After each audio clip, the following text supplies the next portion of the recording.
Mesdames et messieurs, bienvenue dans Face à la vérité. On parle ce matin de la journée nationale de l'orientation scolaire qui sera célébrée à travers divers établissements secondaires du pays. Ici à Douala, le lycée de Bépanda accueillera ce vendredi le lancement officiel de cette journée nationale de l'orientation en présence de la ministre des enseignements secondaires, Nalova Yonga.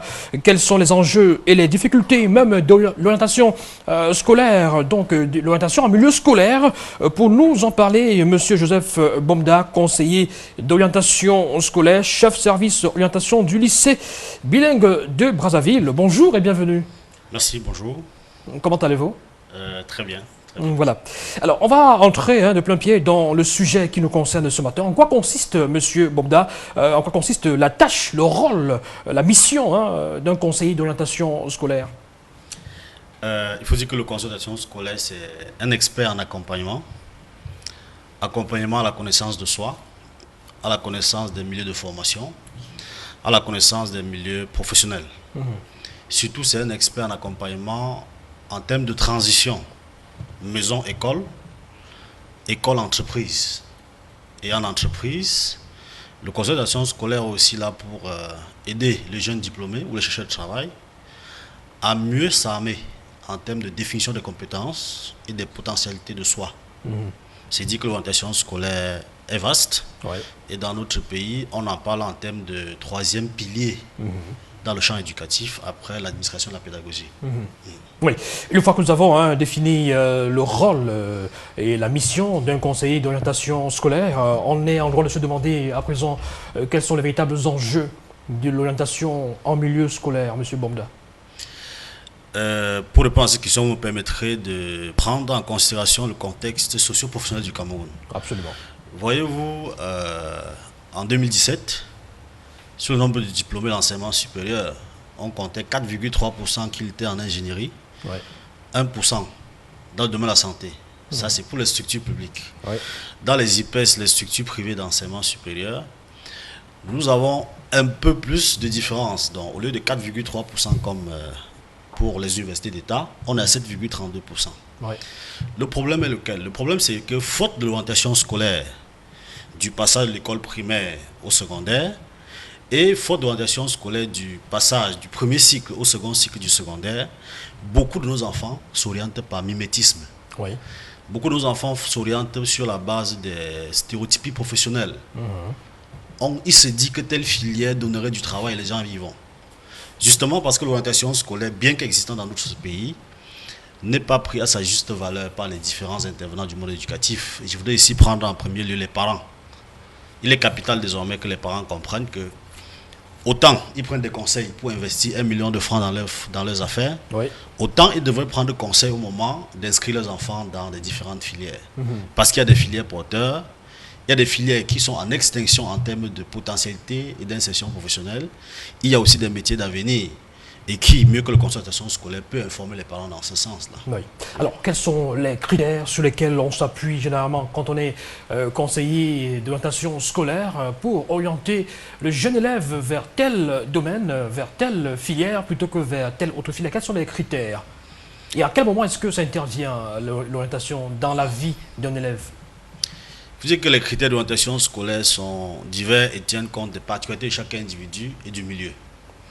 Donc, au-delà des aspirations de l'individu, on doit prendre en compte les réalités en termes d'offres de formation et surtout en termes d'insertion professionnelle. Le tout n'est pas d'aller à l'école.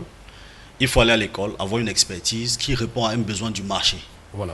Du coup, donc, le conseil d'orientation scolaire, au-delà des compétences avérées de l'enfant dans les enseignements reçus, au-delà des aspirations qui animent l'enfant, parce qu'il faut le dire, si vous imposez à quelqu'un une orientation, il est évident que la personne ne va pas s'investir, la notion d'engagement.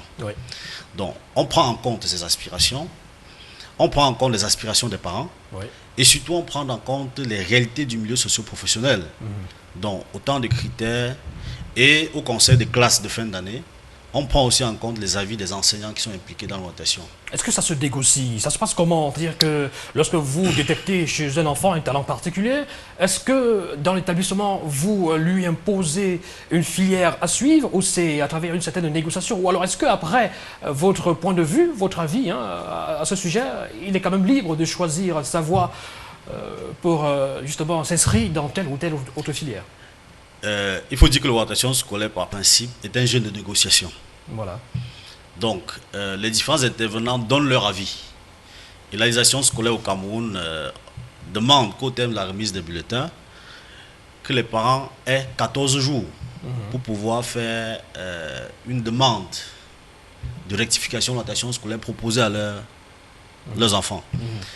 Passer les 14 jours, normalement, ça devrait être une décision d'orientation. Ouais. Mais toujours est-il que le concertation scolaire a conscience de ce qu'un enfant, comme tout adulte, peut chemin faisant revenir sur ses décisions. Voilà pourquoi, dans ce jeu de négociation perpétuelle, nous sommes toujours invités à ouvrir l'oreille pour entendre les doléances. Cependant, il y a des contraintes liées aux structures d'accueil de certaines filières, des contraintes liées à la capacité d'accueil des établissements scolaires qu'il faut souvent prendre bien en considération. Oui, mais est-ce que vous n'êtes pas souvent accusé, vous les conseillers d'orientation scolaire, d'avoir mal orienté des élèves? Est-ce que plus tard, il n'y a pas des élèves parce que moi j'ai déjà vu des cas de personnes, d'élèves, d'étudiants, on va dire ça comme ça, qui se plaignent de certains conseillers parce qu'ils estiment avoir été mal orientés vers des filières qui ne sont pas forcément les leurs, où ils ne se sentent pas forcément à l'aise. Voyez-vous, il est très facile d'accuser l'autre, Ouais. sans jamais prendre en compte la responsabilité personnelle. Comme je l'ai dit tantôt, l'orientation scolaire, c'est un jeu de négociation. Un jeu de négociation au cours duquel plusieurs personnes sont impliquées. Il y a l'élève, il y a le parent, il y a le personnel éducatif. Bien sûr, la concertation scolaire donne un avis d'expert. Il ne décide pas. Donc, il faudrait donc à un certain moment donné qu'on comprenne que la concertation scolaire n'est pas là pour forcer le passage ou bien demander à quelqu'un va à gauche, va à droite. Il est là plutôt pour ouvrir l'esprit sur la connaissance des réalités. De telle manière que l'individu qui va faire un choix le fasse en connaissance de cause. Voilà le travail qui est le nôtre. Intéressons-nous au thème de cette célébration pour cette année, la promotion des valeurs sociales en milieu scolaire, apport de l'orientation au conseil. Pourquoi le choix de ce thème? Qu'est-ce qu'il signifie concrètement? La promotion des valeurs des normes sociales. Voyez-vous, les faits divers relayés notamment par des chaînes de télévision, des radios, Absolument. nous démontrent quotidien qu'il y a une déchéance des valeurs, une promotion des contre-valeurs. Nous avons en souvenance cet enfant qui avait été poignardé dans l'établissement scolaire. Nous ne citons pas l'établissement. Nous avons par ailleurs le phénomène de taxage en milieu scolaire. En milieu scolaire, oui. Nous avons le phénomène de retour en milieu scolaire. Absolument. Nous avons l'impression que les structures scolaires sont en train de reproduire les contre-valeurs qui ont cours en société. Le respect des aînés, le respect des couleurs, le patriotisme et autres est en train plus ou moins de perdre de la valeur. Le conseil d'action scolaire dans ces conditions ne peut plus continuer à se limiter seulement à l'aspect information sur les filières débouchées, ne peut plus se limiter seulement à l'aspect placement, gestion des flux. Parce que dans son mandat, il faut le dire, dans notre pays, l'orientation scolaire dès 2000, dans le statut particulier des personnels de l'éducation nationale, a acquis ses valeurs de noblesse. Il y a désormais un corps de concertation scolaire. À ce corps, il est affecté 5 missions. Et parmi les 5 missions, il y a le suivi psychopédagogique, il y a l'aide à la gestion des problèmes personnels et sociaux. C'est dit que le thème vient à point nommé pour permettre aux concertations scolaires de montrer à la société qu'il a d'autres potentialités qui peuvent être mises à profit. Et loin de là, il y a son cahier de charges. Le cahier de charges a été institué depuis 2009, qui fixe en sa session de formation 302 et en sa session des services adaptés 03 le principe d'apprentissage du respect des normes sociales et surtout d'accompagnement des enfants en situation de difficulté d'insertion professionnelle. Voilà. Et surtout de troubles de comportement. Voilà. Monsieur Joseph Bobda, conseiller d'orientation scolaire, on va sortir de cet entretien en évoquant peut-être en quelques mots, en quelques secondes, ce qui nous attend ce vendredi, parce qu'on a eu vent de ce que la ministre Nalova Yonga sera présente ici même à Douala pour le lancement de cette célébration, la journée nationale de l'orientation scolaire. On aura droit à quoi ce vendredi? Il faut dire que ce vendredi au lycée bilingue de Panda, ce sera un lancement officiel d'événement et que Madame la ministre sera là.